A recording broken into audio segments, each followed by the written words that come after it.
Hello बच्चों, let's see this question. The question says consider the following changes. A arrow, A plus electron.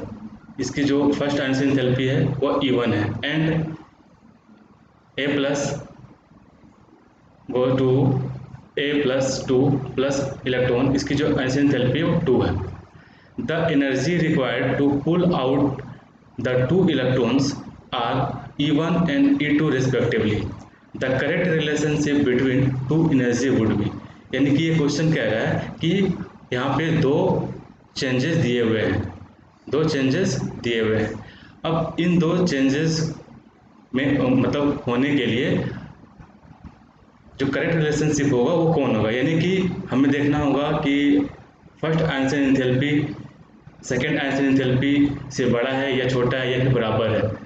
ठीक है, ये question basically ये कह रहा है कि हमें कितनी एनर्जी देनी पड़ेगी सेकेंड या फिर इस रिएक्शन को करवाने के लिए, कि किसकी जो आंसर एंथैल्पी होगी वो अधिक होगी, किस चेंज की आंसर एंथैल्पी जो है वो अधिक होगी और किसकी कम होगी या फिर बराबर होगी. तो यहाँ पे जो दो चेंजेस दिए हुए हैं, दो चेंजेस यहाँ पर क्या है, एक जो हो रहा है वो A प्लस में कन्वर्ट हो रहा है अपना एक इलेक्ट्रॉन रिलीज करके. तो इसकी जो आंसर एंथैल्पी है वह यहाँ पर E1 है. दूसरा जो है वो क्या हो रहा है, A प्लस से चेंज हो रहा है वह A2 प्लस से और एक इलेक्ट्रॉन निकाल रहा है. इसकी आंसर एंथैल्पी यहाँ पे 2 है. अब हमें यहाँ पर ध्यान देंगे कि हमें पता है कि जो आंसर एंथैल्पी होता है वो क्या होता है कि आउटरमोस्ट जो इलेक्ट्रॉन होता है, जो कि लूजली बॉन्डेड आउटरमोस्ट इलेक्ट्रॉन जो होते हैं, उसको निकालने में जितनी एनर्जी देनी पड़ती है उसे हम लोग क्या कहते हैं, फर्स्ट आंसर एंथैल्पी. इस तरह से सेकेंड इलेक्ट्रॉन को निकालने में जितनी एनर्जी देनी पड़े सेकेंड आंसर एंथैल्पी कहते हैं. तो अब यहाँ पे देखते हैं कि यहाँ तो ठीक है, यहाँ यदि देखें तो यहाँ क्या हो रहा है कि फर्स्ट आंसर एंथैल्पी हो रहा है और मेरा एटम पे प्लस चार्ज आ रहा है, +1 चार्ज आ रहा है. यहाँ पे क्या देख रहे हैं कि एटम पे मेरा क्या आ रहा है, +2 चार्ज आ रहा है.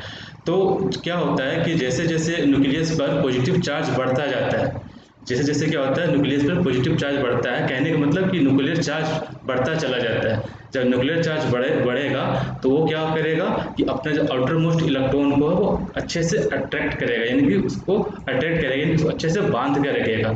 जब वो अच्छे से बांध कर रखेगा तो इस आउटर मोस्ट इलेक्ट्रॉन को निकालने में हमें काफ़ी एनर्जी देनी पड़ेगी, यानी कि इसकी जो एनर्जी होगी वो काफ़ी हाई होगी, यानी कि जो आयनेशन पोटेंशियल जो होगा, आयनेशन एंथैल्पी जो होगा वो काफ़ी ज़्यादा होगा. हमें काफ़ी ज़्यादा एनर्जी देनी पड़ेगी उस बॉन्डेड इलेक्ट्रॉन को निकालने के लिए. ठीक है, तो यहाँ पर हम लोग क्या देख रहे हैं कि इस वाले रिएक्टेंट में हम दो पॉजिटिव चार्ज है और इस वाले में एक पॉजिटिव चार्ज है.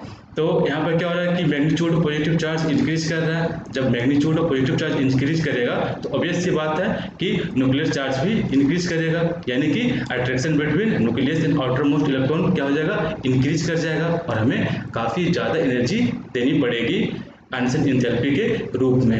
तो यहाँ पे क्या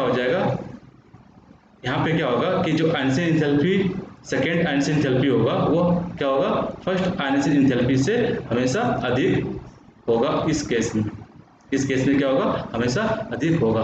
तो देखते हैं कौन सा ऑप्शन यहाँ पे मेरा सही हो रहा है. तो ये ऑप्शन मेरा क्या है, फर्स्ट, यानी कि फर्स्ट ऑप्शन जो है मेरा वह सही हो रहा है. आंसर मेरा यहाँ पे क्या होगा, 1 होगा. Hope you understood it well. Best of luck.